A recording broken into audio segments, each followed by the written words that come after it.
Mi hermana quedó embarazada de mi prometido y ahora quieren que sea parte de su familia feliz. Todo parecía perfecto. Las invitaciones estaban listas, el vestido colgado en la habitación y la fecha marcada con ilusión en el calendario. Estaba a 2 semanas de casarme con el hombre que creía era el amor de mi vida, Esteban. Teníamos 4 años de relación y una historia que muchos admiraban. Pero detrás de cada historia hay secretos. Y el mío estaba por estallar. Fue Camila, mi hermana menor, quien pidió vernos. Me citó en nuestra cafetería favorita, esa donde de niñas compartíamos helado y secretos de adolescentes. Llegué con una sonrisa, creyendo que quería hablarme sobre su vestido de dama de honor. Pero su rostro pálido y sus ojos temblorosos contaban otra historia. Necesito decirte algo, comenzó, sin rodeos. Estoy embarazada. Mi primera reacción fue de alegría. Sonreí, me levanté para abrazarla. Pero no lo permití. Porque antes de que pudiera pararme, ella agregó: «Es de Esteban». Todo se detuvo. Las voces del café se apagaron, el aire se volvió espeso. Pensé que había escuchado mal. Pero Camila estaba llorando. No por arrepentimiento. No por dolor. Lloraba por miedo a mi reacción. «¿Qué estás diciendo?», logré preguntar, con la voz quebrada. No fue planeado. Fue un error, un momento de debilidad, no sé. Pero pasó. Y no puedo ocultarlo más. Estoy de 2 meses. Esteban. El hombre que me juró amor eterno. El que me miraba con esos ojos que creí sinceros. ¿Cómo pudo acostarse con mi hermana? ¿Cómo pudo mirarme cada día sin que le temblara la voz? No supe qué decir. Me levanté y salí. Caminé sin rumbo durante horas, sintiendo como cada paso me alejaba de la vida que conocía. Pasé por el parque donde Esteban me propuso matrimonio. Por la tienda donde elegimos juntos los anillos. Cada lugar ahora me dolía. Cada recuerdo era un cuchillo. Esa noche no dormí. Me encerré en mi cuarto, aún con el vestido colgado frente a mí, como un espectro de lo que pudo ser. Leí los mensajes de Esteban. Todos sonaban vacíos. Las promesas escritas se deshacían en mi mente. A la mañana siguiente, mi madre vino a buscarme. Camila le había contado todo. Y lo que me dijo mi madre fue aún más desconcertante. No podemos cambiar lo que pasó. Pero ese bebé merece una familia. Esteban quiere hacerse cargo. Camila está dispuesta a casarse con él. Y nos gustaría que tú formes parte de esto. Sigue siendo familia. Me quedé helada. No solo me habían traicionado. Ahora querían que aplaudiera la traición. Que la aceptara. Que fuera la hermana comprensiva y buena. Pero algo dentro de mí se rompió definitivamente. No. Yo no iba a ser parte de esa familia feliz construida sobre la ruina de mis sueños. Algo en mí despertó. Tal vez no podía evitar lo que pasó.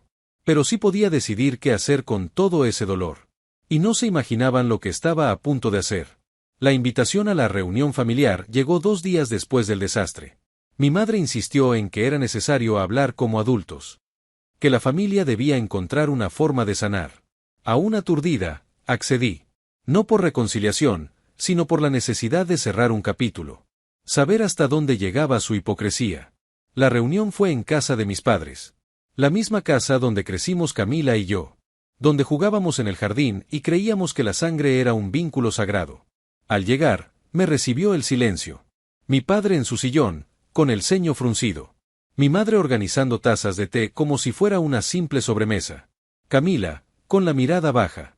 Y Esteban. Esteban tenía el descaro de intentar sonreír. «Gracias por venir», dijo mi madre, como si no fuera una trampa emocional. Lo que pasó fue terrible, sí. Pero también irreversible. Hay un bebé de por medio. Y necesitamos pensar en el futuro. ¿Futuro?, repetí, con una risa amarga. ¿Quieren hablarme de futuro después de destruir el mío? Esteban intentó intervenir. Se acercó, con ese tono conciliador que usaba cuando quería salirse con la suya. Sé que no hay perdón para lo que hice. Pero quiero hacer lo correcto. Camila y yo. ¿Lo correcto?, lo interrumpí. ¿Acostarte con mi hermana mientras planeabas casarte conmigo fue tu manera de hacer lo correcto? Mi padre alzó la voz, pidiendo respeto. Camila sollozaba, diciendo que no quería lastimarme. Pero todo sonaba a teatro. Un montaje mal escrito donde el guión me pedía ser la hermana que perdona, la exnovia que sonríe en la boda ajena. No vine aquí a bendecir su unión, dije firme. Vine para decirles que me alejo. No por debilidad, sino por dignidad. Ustedes ya tomaron su decisión. Ahora yo tomo la mía. Me levanté y caminé hacia la puerta. Esteban me llamó por mi nombre una última vez, como si aún tuvieran derecho a retenerme. Pero no me detuve. Al salir, no lloré. No me derrumbé. Solo sentí un fuego lento dentro de mí. Algo nuevo. Algo que transformaba la rabia en determinación. Ellos creían que me conocían. Que sabían cómo iba a reaccionar. Que con unas palabras dulces y una reunión decorada podían borrar el dolor. Lo que no sabían era que yo había cambiado. Que ya no era la hija complaciente ni la novia ideal. Ahora era otra. Una mujer traicionada. Una hermana rota. Pero también, una pieza que habían subestimado. Y en ese momento lo decidí, les iba a enseñar que no todas las heridas se tapan con promesas. Algunas sangran lo suficiente, como para convertirse en planes. Cada día después de la reunión familiar era como despertar en un campo minado, en silencio, pero sabiendo que cualquier paso podía detonar algo más. El silencio de mi familia era sepulcral, como si esperar que el tiempo lo resolviera todo fuese una estrategia válida. Pero yo no esperaba, yo observaba. Y lo que empecé a notar de Esteban solo alimentaba mi sospecha. Aquel hombre no solo me había traicionado, también escondía mucho más de lo que aparentaba. Comencé a investigar. No porque necesitara más pruebas para odiarlo, sino porque algo no cuadraba. ¿Cómo alguien como él, tan meticuloso y ambicioso, podía actuar con tanta torpeza emocional sin pensar en las consecuencias? Había algo más detrás. Y yo lo iba a descubrir. Contacté a Laura, una antigua compañera de universidad que ahora trabajaba en el área de finanzas de la empresa donde Esteban ocupaba un puesto importante. Bastó con una conversación casual para que comenzaran a salir pequeñas piezas del rompecabezas. No sé cómo has aguantado tanto, me dijo con voz baja. Esteban es encantador cuando quiere, pero todos sabemos que juega a dos bandos. ¿Dos bandos? Resultó que mientras estaba conmigo, también había coqueteado con otra compañera de trabajo, y había rumores de que usaba recursos de la empresa para beneficio personal. Fondos, contactos, favores. Todo cuidadosamente encubierto bajo su carisma. Entonces comprendí, embarazar a Camila no fue solo una traición emocional, fue también una estrategia. Conectarse con una familia establecida, ganarse el respeto de mis padres, asegurar una posición en la empresa familiar. Todo era parte de su ambición disfrazada de amor. Pero eso no era todo. Revisando antiguas carpetas compartidas, encontré correos entre Esteban y un inversionista externo. En ellos hablaban de mover parte de los ahorros conjuntos a una cuenta privada. Nunca lo hizo, o al menos no mientras estuvimos juntos, pero la intención estaba clara. No era solo un hombre infiel. Era un manipulador. Y mi hermana, una víctima más de su disfraz. No podía ver que la estaban usando. Y mis padres, cegados por el que dirán, preferían ignorar lo evidente. Tomé capturas, archivé todo.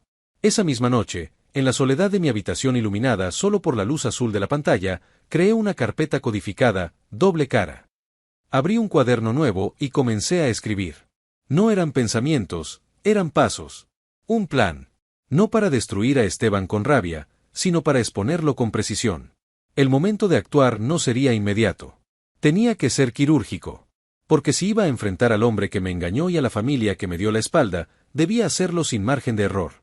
Para vengarme con ira, sino para planear con estrategia. Si Esteban pensaba que podía usarme y luego reescribir la historia a su favor, estaba muy equivocado. Ya no lloraba. Ya no dudaba. Ya no me preguntaba por qué a mí. Ahora solo pensaba en una cosa, justicia. Y Esteban, con toda su farsa, me había dado el mejor material para empezar a construirla. Desde la última vez que los vi, algo en mí había cambiado para siempre. No era odio lo que me movía, era claridad. Sabía que hacerlo sentir lo que yo sentí era perder el tiempo. Ellos ya estaban cómodos en su mentira. Así que decidí que la mejor forma de vengarme no era gritar, era hacerlos quedar en silencio. Pasé semanas recopilando cada prueba, cada mensaje, cada fotografía. Esteban tenía más esqueletos en el armario de los que yo imaginaba. Contraté a una investigadora privada, una amiga de la universidad que se especializaba en auditorías empresariales, y lo que descubrimos fue asombroso. Esteban había utilizado mi nombre para abrir una cuenta conjunta meses antes de nuestra ruptura. Y con ella, había financiado más de un lujo para Camila y él, desde escapadas de fin de semana hasta joyas y gastos en clínicas privadas. Sabía que revelar esto directamente me haría ver como una despechada. Pero si las pruebas salían desde una fuente anónima, el efecto sería demoledor. Así que construí un archivo digital, con fechas, capturas, estados de cuenta y evidencias cruzadas.